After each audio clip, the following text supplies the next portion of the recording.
ನಿಮ್ಮ ತೋಟದಲ್ಲಿ, ನಿಮ್ಮ ಕಾಫಿ ತೋಟದಲ್ಲಿ ತುಂಬ ಅಧಿಕವಾಗಿ ಮರಗಳನ್ನು ಬೆಳೆಸಿದ್ದೀರಾ. ಅದರಿಂದ ನಿಮ್ಮ ಆರ್ಥಿಕತೆಗೆ, ನಿಮ್ಮ ಇನ್ಕಮ್ ಎಷ್ಟು ಮಟ್ಟಿಗೆ ಜಾಸ್ತಿ ಆಗಿದೆ? ಮರಗಳಿಂದ ಹೇಳ್ಬೇಕಂತ ಹೇಳಿದ್ರೆ, ಫಸ್ಟ್ ಆಫ್ ಆಲ್ ಒಂದು ಕಿತ್ಲಿನೂ ನಾವು ಮರ ಅಂತಲೇ ಕನ್ಸಿಡರ್ ಮಾಡ್ಕೊಳ್ತಾ ಹೋದರೆ ಕಿತ್ಲಿಂದ ತುಂಬ ಇನ್ಕಮ್ ಆಗಿದೆ. ಬಟ್ ಈಗ ಅಟ್ ಪ್ರೆಸೆಂಟ್ ಇಲ್ಲ. ಈಗ ನಾನು ಹಾಕಿದ್ದೀನಿ. ಹಿಂದೆ ನಮ್ಮ ಅಜ್ಜನ ಕಾಲದಲ್ಲಿ ಏನಾಗೋದು ಅಂತ ಹೇಳಿದ್ರೆ, ನಾವೆಲ್ಲ ಒಟ್ಟಿಗೆ ಇರಬೇಕಾದ್ರೆ ಹೆಚ್ಚು ಕಮ್ಮಿ ಕಿತ್ಲಿಯಿಂದಲೇ 1 ಲಕ್ಷ ರೂಪಾಯಿ ಇನ್ಕಮ್ ತೊಗೊಳ್ತಿದ್ದು ಅಂತ ಹೇಳಿದ್ರೆ ಹುಂಡಿ ಕೊಟ್ಬಿಡ್ತಿದ್ದು. ಆವಾಗ ಮುಸ್ಲಿಮ್ಸ್ ಬರೋರು ಅವ್ರು ವಹಿಸ್ಕೊಂಡು ಕುಯ್ಕೊಂಡು ಹೋಗ್ಬಿಡೋರು. ಆವಾಗ 1 ಲಕ್ಷಕ್ಕೆ ಕೊಟ್ಟಿದ್ದೀವಿ. 1 ಲಕ್ಷದ್ದು ಈಗ ಈ ಪ್ರೆಸೆಂಟ್ ಪೀರಿಯಡ್ ಹೇಳಿದ್ರೆ 1 ಕೋಟಿದೆ ವ್ಯಾಲ್ಯೂ ಅಂತ ಹೇಳ್ಬೋದು. ಬರೀ ಕಿತ್ಲಿ ಒಂದರಲ್ಲೇ 1 ಕೋಟಿ ವ್ಯಾಲ್ಯೂ ಅಷ್ಟು ಈಗಿಂದ ವ್ಯಾಲ್ಯೂ ಮಾಡಿಕೊಂಡ್ರೆ ನಮಗೆ ಸಿಗ್ತಿತ್ತು ಕಿತ್ಲಿಯಿಂದ. ಬಟ್ ಸಿಲ್ವರ್ ಕಡೆಯಿಂದ ಅದನ್ನ ಹಾಳಾಗಿದೆ ಅಂದ್ರೂ ತಪ್ಪಾಗಲ್ಲ, ಹೋಗಿ ಹಾಳಾಗಿದೆ. ಮತ್ತು ಮೆಣಸಿಗೆ ಬೆಳೀತಿದ್ವಿ. ಮೆಣಸು ಬೆಳೆಯೋಕ್ಕೂ ನಮಗೆ ಮೂಲ ಅಂತ ಹೇಳಿದ್ರೆ ಮರನೇ. ಮರ ಅಂತ ಹೇಳಿದ್ರು ಈಗ ಕೆಲವರು ಸಿಲ್ವರೇ ಬೇಕು ಅಂತ ಹೇಳ್ತಾರೆ. ಖಂಡಿತ ಸಿಲ್ವರ್ ಬೇಡ. ಕಾಡು ಮರದಲ್ಲಿದೆ. ಯಾಕಂದರೆ ನನ್ನಲ್ಲಿ ಬೇಕಾದಷ್ಟು ತೋಟದಲ್ಲಿ ಕಾಡು ಮರಗಳು ಬೆಳೆದ ಉದಾಹರಣೆಗಳು ಬೇಕಾದಷ್ಟು ಇದೆ. ಈಗ ಮೆಣಸಲ್ಲಿ ಹೆಚ್ಚು ಕಮ್ಮಿ ನಾನು ಕಾಡು ಮರಗಳಿಗೆಲ್ಲ ಮೆಣಸಿನ ಬಳ್ಳಿ ಹಬ್ಸ್ಕೊಂಡಿರೋದ್ರಿಂದ ವರ್ಷಕ್ಕೊಂದು 2 ಕಾಲು ಟನ್ನು ಮೆಣಸು ತೊಗೊಳ್ತೀನಿ. ಆವಾಗ ಒಳ್ಳೆ ರೇಟ್ ಇದ್ದಾಗ 700 ರೂಪಾಯಿ ಇತ್ತು. ಆವಾಗ ಸ್ವಲ್ಪ ಇನ್ಕಮ್ ಜಾಸ್ತಿ. ಈಗ ಒಂದು 500 ರೂಪಾಯಿ ಅವರೇಜ್ ರೇಟ್ ಇದೆ. ಹಂಗಂದ್ರೆ ಒಂದು 10-12 ಲಕ್ಷ ರೂಪಾಯಿ ಮೆಣಸಲ್ಲಿ ಬರ್ತಾ ಹೋಗುತ್ತೆ. ಮತ್ತು 1 ರೌಂಡು ಇದನ್ನು ಕಾಡು ಮರಗಳನ್ನ ನಾನು ಕಟಾವು ಮಾಡ್ಕೊಂಡಿದ್ದೀನಿ. ಅದರಲ್ಲಿ ಹೆಚ್ಚು ಕಮ್ಮಿ ಎಕರೆಗೆ ಒಂದು 1-1.5 ಲಕ್ಷ ಅಂತ ಹೇಳಿದ್ರೆ ಒಳ್ಳೆ ಇದೆ ಬಂದಿದೆ. ಒಂದು 25-30 ಲಕ್ಷನೇ ಸಿಕ್ಕಿದೆ ಅಂತಲೇ ಹೇಳ್ಬೋದು. ಆ ಇನ್ಕಮನ್ನು ನಾನು ತೊಗೊಂಡಿದ್ದೆ. ಈಗ ಮತ್ತೆ ಮುಂದಿನ ಕಟಾವಿಂದಲೇ ಹೇಳ್ತೀನಿ. ಮುಂದಿನ ಕಟಾವು ಹೇಗಿದೆ ಅಂತ ಹೇಳಿದ್ರೆ, ಈಗ ಸಾಗುವಾನಿ ಮರಗಳನ್ನೂ ಕೆಲವು ಸಸಿಗಳನ್ನ ಅಲ್ಲಲ್ಲಿ ನಾನು ಬಾರ್ಡ್ರಲ್ಲಿ ಮಧ್ಯೆ ದೂರಕ್ಕೆ ಹಾಕ್ಕೊಂಡಿದ್ದೀನಿ. ಮತ್ತು ಈಗ ಕಾಡು ಮರಗಳನ್ನು ಸಣ್ಣದಿದ್ದು ದೊಡ್ಡದಾಗಿದೆ. ಇನ್ನೊಂದು 10 ವರ್ಷ ಬಿಟ್ಟು ಕಟಾವು ಮಾಡ್ತೀನಿ ಅಂತ ಹೇಳಿದ್ರೆ ನನ್ನ ಲೆಕ್ಕಾಚಾರ ಒಂದು 60-70 ಲಕ್ಷದ್ದು ಮೇಲಿಂದ ಮರಗಳು ನನ್ನ ಕಟಾವಿಗೆ ಸಿಗ್ಬೋದು ಅಂತ ಹೇಳ್ಬೋದು. ಅಂದರೆ ನನಗೆ ನೆರಳಿಗೆ ಬಿಟ್ಕೊಂಡು ಏನು ಕಡಿಬೋದು, ಎಕರೆಗೆ ದೂರಕ್ಕೆ ಕಡಿದ್ರೂ ಇದು ಸಿಗ್ತದೆ. ಹಾಗೆ ಮತ್ತು ಈಗ ಈ ಮರ ನೋಡಿ, ಇದು ಹಾಲ್ವನ್ ಮರದಲ್ಲೂ ನಾನು ಮೆಣಸು ಹಬ್ಸಿದ್ದೀನಿ. ಪಕ್ಕದಲ್ಲಿ ಕಾಡು ಮರಗಳನ್ನು ಮೆಣಸು ಹಬ್ಸಿದ್ದೀನಿ. ಹಾಗಾಗಿ ಕಾಡು ಮರದಲ್ಲೂ ಮೆಣಸು ಚೆನ್ನಾಗಿ ಬರುತ್ತೆ, ಇನ್ಕಮ್ಮು ಸಿಗ್ತದೆ ಅಂತ ಹೇಳಕ್ಕೆ ಇಷ್ಟಪಡ್ತೀನಿ. ನೀವು ಮರಗಳು ಬೆಳೆಯೋದ್ರಿಂದ ಅದು ಆರ್ಥಿಕತೆಗೆ ನಿಮ್ಮ ಇನ್ಕಮ್ ಹೇಗೆ ಚೆನ್ನಾಗಾಗ್ತಿದೆ ಅನ್ನೋದ್ರ ಬಗ್ಗೆ ಹೇಳಿದ್ರಿ. ಆದರೆ ಆ ಮರಗಳು ಬೆಳೆಯೋದ್ರಿಂದ ಭೂಮಿಯ ಫಲವತ್ತತೆ ಹೇಗೆ ಹೆಚ್ಚುತ್ತೆ, ಮತ್ತು ಅದರ ಭೂಮಿಯ ಆರೋಗ್ಯ ಹೇಗೆ ಇಂಪ್ರೂವ್ ಆಗುತ್ತೆ, ಅದ್ರ ಬಗ್ಗೆ ಸ್ವಲ್ಪ ಹೇಳಿ. ನಿಜವಾಗ್ಲೂ ಮರದಿಂದ ಭೂಮಿ ಆರೋಗ್ಯ ತುಂಬ ಇಂಪ್ರೂವ್ ಆಗುತ್ತೆ ಅಂತಲೇ ಹೇಳ್ಬೋದು. ನಿಮಗೊಂದು ಉದಾಹರಣೆ ತೋರಿಸ್ತೀನಿ, ನಮ್ಮ ತೋಟದಲ್ಲೇ ತೋರಿಸ್ತೀನಿ ನೋಡಿ. ಇದು ಈಗಾಗಲೇ ಇಷ್ಟು ದರ್ಗಳು ಬಿದ್ದಿದೆ. ಈಗ ಇಷ್ಟು ದರ್ಗಳನ್ನು ನೀವು ಮಳೆಗಾಲ ಬಂತು ಅಂದ ಕೂಡಲೇ ನಮ್ಮ ಆಯುಷರೊಟ್ಟಿಗೆಲ್ಲ ಬಯೋಡೈವರ್ಸಿಟಿ ಕ್ರಿಯೇಟ್ ಆಗಿ ಸಾಯಿಲ್ ಯಾವ ಮಟ್ಟಕ್ಕಾಗುತ್ತೆ ಅಂತ ನಿಮಗೆ ತೋರಿಸ್ತೀನಿ ನೋಡಿ. ಸಾಯಿಲ್ ನೋಡಿ ಈ ಥರ ಇದೆ.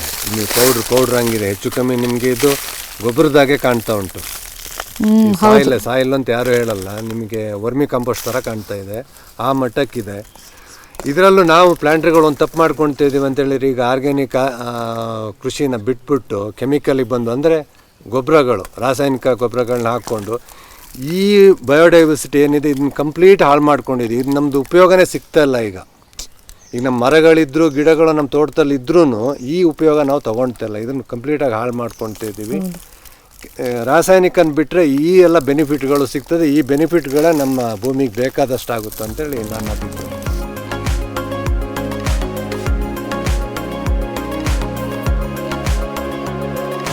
ಸಾಮಾನ್ಯವಾಗಿ ಈಗ ನಾವು ಕೇಳಿರೋ ಥರ ರೈತರುಗಳಿಗೆ ಈ ಕೀಟ ಬಾಧೆ ಮತ್ತು ಈ ಕಳೆ ಬಾಧೆ ತುಂಬ ಇದೆ.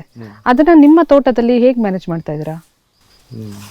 ಒಂದಕ್ಕೆ ಹೇಳ್ಬೇಕಂತ ಹೇಳಿದ್ರೆ, ಮರ ಶೇಡಿಂಗ್ನ ನೀಟಾಗಿ ಮಾಡ್ಕೊಂಬಿಟ್ರೆ, ನೆರಳು ನಿರ್ವಹಣೆ ಅಂತ ಏನು ಹೇಳ್ತೀವಿ ಅದನ್ನು ನೀಟಾಗಿ ಮಾಡಿಕೊಂಡ್ರೆ ನಾವು ಅರ್ಧ ಗೆದ್ದಾಗೆ ಆಗುತ್ತೆ. ಈಗ ಹೆಚ್ಚಿಗೆ ನಮ್ಮ ಕಾಫಿ ತೋಟಕ್ಕೆ ತೊಂದರೆ ಕೊಡೋದು ಅಂತ ಹೇಳಿದ್ರೆ ವೈಟ್ ಸ್ಟಂಬೋರನ್ನ ನಾವು ನೆರಳನ್ನ ಶೇಡ್ನ ಕ್ಲೀನಾಗಿ ಇಟ್ಕೊಂಡು ಬಿಡ್ತು ಅಂತ ಹೇಳಿದ್ರೆ ಆ ಪ್ರಾಬ್ಲಮ್ ಬರೋದಿಲ್ಲ. ನಾನೀಗ ಏನು ಮಾಡೀನಿ, ಒಂದು 5 ವರ್ಷದಿಂದ ಟ್ರೇಸಿಂಗು ಮಾಡ್ತಾಯಿದ್ದೀನಿ. ಬಟ್ ಹೇಳ್ಬೇಕಂತ ಹೇಳಿದ್ರೆ ಆರ್ಗ್ಯಾನಿಕ್ಕು ಆ ಥರದ್ದೆಲ್ಲ ನಾವು ಸ್ಟಾರ್ಟ್ ಮಾಡೋಕ್ಕೆ ಮಾಡಿದ್ಮೇಲೆ ವೈಟ್ ಸ್ಟಂಬೋರರ್ ಭಾಳ ಕಮ್ಮಿ ಇದೆ ಅಂತ ಹೇಳ್ಬೋದು. ಹಿಂದೆ ನಾನು ರಾಸಾಯನಿಕವಾಗಿ ಮಾಡಬೇಕಾದ್ರೆ ಹೆಚ್ಚು ಕಮ್ಮಿ 10-20% ಇದ್ದಂಗಿತ್ತು ನಮ್ಮ ತೋಟದಲ್ಲಿ. ಈಗೊಂದು ನನ್ನ ಲೆಕ್ಕ 5%ಗೆ ಬಂದಿದೆ ಅಂತ ಹೇಳಿದ್ರೆ ತಪ್ಪಾಗ್ತದೆ. ಮತ್ತು ಕಳೆ ನಿರ್ವಹಣೆನೂ ನಿಮಗೆ ಮರದಿಂದ ತುಂಬ ಚೆನ್ನಾಗಾಗುತ್ತೆ. ಯಾಕಂತ ಹೇಳಿದ್ರೆ ಹೆಚ್ಚಿಗೆ ಬೈಲಾದಷ್ಟು ಕಳೆಗಳು ಜಾಸ್ತಿ ಬರುತ್ತೆ. ವೀಡ್ ಕಂಟ್ರೋಲಿಗೆ ಜನಗಳದಾಗಲಿ ಇಲ್ಲ ವೀಡಿಸೈಡ್ ಹೊಡೆಯೋದು ಆ ಥರದ್ದು. ನಾನಂತೂ ಆರ್ಗ್ಯಾನಿಕ್ ಆದ್ದರಿಂದ ವೀಡಿಸೈಡ್ ಮಾಡೋದೇ ಇಲ್ಲ, ಮ್ಯಾನ್ಯಲ್ಲೇ ಮಾಡ್ತೀನಿ. ಅದು ಕಮ್ಮಿ ಆಗುತ್ತೆ. ಮರಗಳದ್ದು ಶೇಡ್ ಇದ್ದಾಗ ನಿಮಗೆ ಕಳೆನೂ ಜಾಸ್ತಿ ಬರಲ್ಲ, ಹುಲ್ಲು ಜಾಸ್ತಿ ಹುಟ್ಟಲ್ಲ, ಹಾಗಾಗಿ ವೀಡಿಂಗ್ ಪ್ರಾಬ್ಲಮ್ಗಳು ಇರಲ್ಲ ಅಂತೆಲ್ಲ ಹೇಳ್ಬೋದು. ಈಗ ಪೆಸ್ಟ್ ಕಂಟ್ರೋಲು ಬರ್ಡ್ಸಿಂದ ತುಂಬಾ ಆಗುತ್ತೆ ಅಂತ ಹೇಳ್ಬೋದು. ಈಗ ಮರಗಿಡಗಳು ನಮ್ಮ ತೋಟದಲ್ಲಿ ಜಾಸ್ತಿ ಇತ್ತು ಅಂದಾಗ ಹಣ್ಣುಗಳು ತಿನ್ನೋಕ್ಕೆ ಹಕ್ಕಿಗಳು ಬರ್ತವೆ. ಹಾಗೆ ಅವು ಗೂಡು ಕಟ್ಟಕ್ಕೆ ಮರಗಳ ಆಶ್ರಯವನ್ನು ಪಡ್ಕೊಳ್ತವೆ. ಮತ್ತು ಹಕ್ಕಿಗಳು ಬರೀ ಹಣ್ಣೇ ತಿನ್ನಲ್ಲ, ಏನು ಹೇಳಿ, ಮಾಂಸಾಹಾರಿ ಇದನ್ನು ಮಾಡ್ತವೆ. ಅವಾಗ ಏನು ಮಾಡ್ತವೆ, ನಮ್ಮ ಹುಳಗಳನ್ನ ತಿಂತವೆ. ನೀವು ಇನ್ನೂ ಅಬ್ಸರ್ವ್ ಮಾಡ್ಬೋದು. ನಾನು ಬೇಕಾದ್ರೆ ಇನ್ನೊಂದ್ಸಲ ನನ್ನದೇ ಫೋನಲ್ಲಿ ವೀಡಿಯೋ ಮಾಡಿ ನಿಮಗೆ ಕೊಡ್ತೀನಿ. ಕೆಲವು ಸಣ್ಣ ಹಕ್ಕಿಗಳು ನಮ್ಮ ಕಾಫಿ ಗಿಡದ ಮೇಲೆ ಓಡಾಡ್ತವೆ, ಮರದ ಮೇಲೆ ಓಡಾಡ್ತವೆ. ಅಂದರೆ ಹುಡುಕಿ ಸಣ್ಣ ಹುಳಗಳನ್ನ ತಿಂತವೆ. ಹಾಗಾಗಿ ಅದಕ್ಕೆ ಬೋರಾದ ಹುಳಗಳನ್ನು ತಿನ್ನೋವಂಥ ಇದು ಇರ್ತದೆ, ಚಾನ್ಸಸ್ಸು ಇರ್ತದೆ. ಮತ್ತು ಮರಕ್ಕೆ ಹುಳಗಳನ್ನ ಮರಕ್ಕೆ ಏನೇನು ತೊಂದರೆ ಕೊಡ್ತಾ ಆ ಹುಳ ತಿನ್ನೋದು ಹಕ್ಕಿಗಳಲ್ಲಿ ತುಂಬ ಇದೆ. ಅದರಿಂದ ಮರಗಿಡಗಳು ಇಂಪಾರ್ಟೆಂಟು. ಮತ್ತು ನಾವೊಂದೀಗ ಈಗಿನ ಇದರಲ್ಲಿ ಏನು ತಪ್ಪು ಮಾಡ್ತೀವಿ ಅಂತ ಹೇಳ್ತಾ ಇದ್ದೀವಿ ಅಂತ ಹೇಳಿದ್ರೆ, ರಾಸಾಯನಿಕನ ಹೆಚ್ಚಾಗಿ ಸಿಂಪಡಣೆ ಮಾಡೋದ್ರಿಂದ ಆ ಪಕ್ಷಿ ಸಂಕುಲಗಳೇ ಹೋಗ್ತಾ ಇದೆ. ಆಮೇಲೆ ಅವು ಗೂಡು ಕಟ್ಟೋದು ಇಲ್ಲಿ ತೋಟಕ್ಕೆ ಬರೋದು ಕಮ್ಮಿ ಆಗ್ತಾ ಉಂಟು. ಹಾಗಾಗಿ ಸಾವಯವ ಕೃಷಿಗೆ ನೈಸರ್ಗಿಕವಾಗಿ ಹೋದಾಗ ಆ ಹಕ್ಕಿಗಳ ಪಾಲು ನಮಗೆ ತುಂಬಾ ಚೆನ್ನಾಗಿ ಸಿಗುತ್ತೆ ಅಂತಲೂ ನಾನು ಹೇಳ್ಬೋದು. ಅಣ್ಣ, ಇಲ್ಲಿ ಹುತ್ತ ಎಲ್ಲ ಬೆಳೆದಿದೆ, ಇದರಿಂದ ಇದು ಗೆದ್ಲುಳ ಅಲ್ವಾ ಮಾಡೋದು? ಗೆದ್ಲು ಮರಕ್ಕೆ ಬಂದು ಮರಕ್ಕೆ ಏನಾದ್ರೂ ಹಾನಿ ಮಾಡುತ್ತಾ? ಇಲ್ಲ, ಖಂಡಿತವಾಗ್ಲೂ ಮಾಡಲ್ಲ. ಯಾಕಂದ್ರೆ ನೀವು ನೋಡ್ತಲೇ ಇದ್ದೀರಲ್ಲ, ನಿಮಗೀಗ ಮರಗೂ ಏನು ತೊಂದರೆ ಆಗಿಲ್ಲ. ನೋಡಿ, ಇಲ್ಲೂ ಒಂದು ಮರ ಇದೆ, ಅದಕ್ಕೂ ತೊಂದರೆ ಆಗಿಲ್ಲ. ಹಾಗೆ ಮೆಣಸಿನ ಬಳ್ಳಿನೂ ಇದೆ. ಈ ಕೆಲವ್ರು ನಮಗೆ ನಮ್ಮ ಪ್ಲಾಂಟ್ಗಳಲ್ಲಿ ಬೆಳೆಗಾರಲ್ಲಿ ಏನಿದೆ ಅಂತ ಹೇಳಿದ್ರೆ, ಮೆಣಸಿನದು ಹಾಳಾಗೋದು ಗೆದ್ಲಿಂದಲ್ಲ ಅಂತ ಹೇಳ್ತಾರೆ. ಗೆದ್ಲಿಗೆ ತುಂಬ ಪ್ರಾಬ್ಲಮ್ ಕೊಡುತ್ತೆ ಅಂತೇಳಿ ಮಾಡ್ತಾರೆ. ಗೆದ್ಲಿಂದ ಯಾವ ತೊಂದರೆನೂ ಆಗಲ್ಲ. ನಿಜ ಹೇಳ್ಬೇಕಂತ ಹೇಳಿದ್ರೆ, ನೀವು ಗೆದ್ಲು ಇರಲಿಲ್ಲ ಅಂತ ಹೇಳಿದ್ರೆ ನಾವು ಇರ್ತಲೇ ಇದ್ದಿಲ್ಲ ಅಂತೆಲ್ಲ ಹೇಳ್ಬೋದು. ಗೆದ್ಲು ಏನು ಕೆಲಸ ಮಾಡ್ತದೆ ಅಂತ ಹೇಳಿದ್ರೆ, ನಮ್ಮಲ್ಲಿ ಏನು ದರಗೆ ಬೀಳುತ್ತೆ ಅದನ್ನು ತಿಂತಾ ಹೋಗುತ್ತೆ. ಈಗ ಗೆದ್ಲಿಲ್ಲ, ನಾವು ಇದು ತಿನ್ನಲಿಲ್ಲ ಅಂತ ಹೇಳಿದರೆ ಈ ಮಟ್ಟದಲ್ಲಿ ಯಾವ ಮಟ್ಟಕ್ಕೆ ಹೋಗೋದು? ನೀವು ಭೂಮಿನೇ ಮುಚ್ಚೋಷ್ಟು ದರ್ಗ ಆಗ್ಬಿಡೋದು. ಹಂಗಾಗಿ ಗೆದ್ಲು ಇರಲೇಬೇಕು, ಪ್ರತಿಯೊಂದು ಇರಲೇಬೇಕು ಭೂಮಿಯಲ್ಲಿ. ಹಾಗಾಗಿ ಗೆದ್ಲಿನ ಪಾತ್ರ ತುಂಬ ಒಳ್ಳೇದಿದೆ ಅಂತೆಲ್ಲ ಹೇಳ್ಬೋದು, ತುಂಬ ಮುಖ್ಯ ಅಂತೆಲ್ಲ ಹೇಳ್ಬೋದು. ಹೌದು, ನೋಡಿ, ಇದು ಹುತ್ತ ಇಷ್ಟು ಹತ್ರ ಇದ್ರೂ ಒಂದು ಚೂರು ಇಲ್ಲಿ ಏನು ಡ್ಯಾಮೇಜ್ ಆಗಿರೋ ತರ ಇಲ್ಲ, ಕ್ಲಿಯರ್ ಆಗಿದೆ. ಮರಕ್ಕೂ ಡ್ಯಾಮೇಜ್ ಆಗಿಲ್ಲ, ಇದು ಅಷ್ಟೇ ಬಳ್ಳಿ ಪೆಪ್ಪರ್ ಬಳ್ಳಿನೂ ಅಷ್ಟೇ, ಮತ್ತೆ ಮರಕ್ಕೂ ಅಷ್ಟೇ, ಪಕ್ಕದ ಮರನೂ ಏನೂ ಇಲ್ಲ, ಎಲ್ಲ ಕ್ಲೀನ್ ಆಗಿದೆ. ಇದು ಸುಮಾರು ಎಷ್ಟು ದಿವಸದಿಂದ ಇರ್ಬೋದು? ಇದು ತುಂಬಾ ಸಮಯದಲ್ಲಿ ಇದೆ, ಬರ್ತಾ ಇರುತ್ತೆ. ನಾನಂತೂ ಡಿಸ್ಟರ್ಬ್ ಏನು ಮಾಡೋಕ್ಕೆ ಹೋಗೋದಿಲ್ಲ. ಹುತ್ತನ ಮೊದಲು ಮಾಡ್ತಾ ಇದ್ದು, ಅದು ಇದು ಹಾಕ್ತಾ ಇದ್ದು. ಈಗಂತೂ ನಾನು ಆರ್ಗ್ಯಾನಿಕ್ ನೈಸರ್ಗಿಕ ಅಂತ ಬಂದಮೇಲೆ ಯಾವುದನ್ನು ಮಾಡಲ್ಲ, ಉಪಯೋಗನೇ ಇದು. ಈಗ ನಾನು ನಿಮಗೆ ಕಾಡು ಮರಗಳದ್ದು ಹೇಳ್ದಲ್ಲ, ಕಾಡು ಮರಗಳದ್ದು ಅಂತ ಹೇಳಿದಾಗ ಮರಗಸಿ ಖರ್ಚುಗಳು ಕಮ್ಮಿ ಆಗುತ್ತೆ.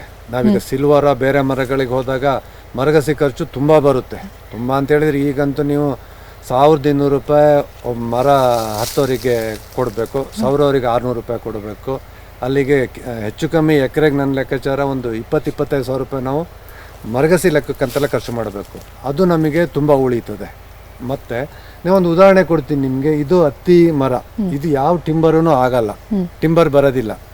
ಮತ್ತು ಇವೊಂದು ನಿಮಗೆ ಸೌದೆನೂ ನಮ್ಮ ಜನಗಳು ಯಾರೂ ತೊಗೊಂಡೋಗೋದಿಲ್ಲ. ಬಟ್ ಬೀಟೆ ಮರಕ್ಕೂ ಇದಕ್ಕೂ ಕಂಪೇರ್ ಮಾಡಿದರೆ, ಬೀಟೆ ಮರ ಈ ಸೈಜಲ್ಲಿ ಇದೆ ಅಂತ ಹೇಳಿದ್ರೆ ತುಂಬ ವ್ಯಾಲ್ಯೂಬಲ್. ಅದನ್ನ ಎಲ್ಲರಿಗೂ ಗೊತ್ತಿದೆ, ಬೀಟೆ ಮರ ಅಂದರೆ ಅದಕ್ಕೆ ಎಷ್ಟು ವ್ಯಾಲ್ಯೂ ಅಂತ ಗೊತ್ತಿದೆ. ಬಟ್ ಹತ್ತಿ ಮರನ ಯಾಕೆ ಒಂಥರ ಕಡೆಗಣಿಸ್ತಾರೆ ನಮ್ಮ ಇವರು ಅಂತ ಹೇಳಿದ್ರೆ, ಈಗಿನವರು ಹಿಂದಿನವರು ಅದನ್ನೇ ಬೆಳೆಸ್ಕೊಂಡು ಬಂದರು. ನಾನು ಮೊದಲಿಂದಲೂ ಒತ್ತು ಹೇಳ್ತಾ ಇದ್ದೀನಿ. ಇದರಲ್ಲಿ ಏನಾಗುತ್ತೆ ಅಂತ ಹೇಳಿದ್ರೆ, ಒಂದು ನಮ್ಮ ಮರಗಸಿ ದುಡ್ಡು ಉಳೀತದೆ, ಮತ್ತು ಬಯೋಡೈವರ್ಸಿಟಿ ಕ್ರಿಯೇಟ್ ಆದ್ರಿಂದ, ಸೂಕ್ಷ್ಮ ಜೀವಿಗಳು ಆದ್ರಿಂದ ನಮಗೆ ಗೊಬ್ಬರನ ನಾನು ಹೇಳ್ಬೇಕಂತ ಹೇಳಿದ್ರೆ, ಈಗ ನಾನು ನೈಸರ್ಗಿಕ ಬಂದಮೇಲೆ ಗೊಬ್ಬರ ಹಾಕ್ಬೇಕನ್ನೋ ಅವಶ್ಯಕತೆ ಇಲ್ಲ, ನಾನು ಹಾಕ್ತಲೂ ಇಲ್ಲ. ಅದ್ರ ದುಡ್ಡು ಉಳೀತದೆ. ಹೊಸದಾಗಿ ಮತ್ತು ರಾಸಾಯನಿಕ ಗೊಬ್ಬರ ಅವರಿಗೆ ಅದೆಷ್ಟು ಖರ್ಚು ಬರುತ್ತೆ ಅಂತ ಎಲ್ಲದೂ ಗೊತ್ತು. ಹೀಗಾಗಿ ಒಂದು ಹತ್ತಿ ಮರದಿಂದ ಒಂದು ನೆರಳು ಮ್ಯಾನೇಜ್ಮೆಂಟು ಸುಲಭ ಆಗೋಗ್ತಾ ಹೋಯಿತು, ಮತ್ತು ಗೊಬ್ಬರದ ಖರ್ಚು ಉಳೀತು. ಮತ್ತು ಪಕ್ಷಿಗಳು ಬಂದು ಕೂರೋದ್ರಿಂದ ಕೀಟಗಳ ಸಮಸ್ಯೆನೂ ಈ ಹತ್ತಿ ಮರ ಅಂತಲ್ಲ, ನೀವು ಹಾಲು ಮರ ಎಲ್ಲದರಿಂದಲೂ ಕಂಟ್ರೋಲ್ ಆಯಿತು. ಹಾಗಾಗಿ ಮರಗಳಿಂದ ತುಂಬ ಅನುಕೂಲ ಇದೆ ಅಂತ ಹೇಳಿದ್ರೆ, ನಾವು ಮರಗಳಿಲ್ದಲೇ ತೋಟ ಮಾಡೋಕ್ಕೆ ಸಾಧ್ಯ ಇಲ್ಲ ಏನಂತೇಳಿ ನನ್ನ ಭಾವನೆ. ಈ ಎಲೆ ಹೆಂಗಾಯಿತು ಅಂತ ಹೇಳಿದರೆ ಚಿಗುರಾಗುತ್ತೆ ಸಣ್ಣದಾಗಿ, ಚಿಗುರಿದಾಗ ಫೋಟೋಸಿಂಥಸಿಸ್ ಅಂತೇಳಿ ಅದಕ್ಕೆ ನಮ್ಮ ಮರಗಳಿಗೆ ಹೆಲ್ಪ್ ಮಾಡಿಕೊಡ್ತದೆ. ಆಮೇಲೆ ಯಾವ್ದು ಎಲೆ ಅದು ಉದುರೋ ತನಕನೂ ಇದಕ್ಕೆ ಮರಕ್ಕೆ ಏನು ಬೇಕು ಅದನ್ನು ಇದೊಂದು ಸಣ್ಣ ಎಲೆ ಕೊಡ್ತಾ ಹೋಗುತ್ತೆ. ಆಮೇಲೆ ಅದ್ರ ಬುಡಕ್ಕೆ ಬೀಳ್ತದೆ, ಹಿಂಗೆ ಬಿದ್ದಿದ್ದು ಅಲ್ಲೂ ಗೊಬ್ಬರ ಆಗಿ ಮತ್ತು ಅದಕ್ಕೆ ಕೊಡ್ತದೆ. ಆದರೆ ನಾವು ಮನುಷ್ಯರು ಯೋಚನೆ ಮಾಡಬೇಕು, ನಾನು ಏನು ಮಾಡಿದೆ,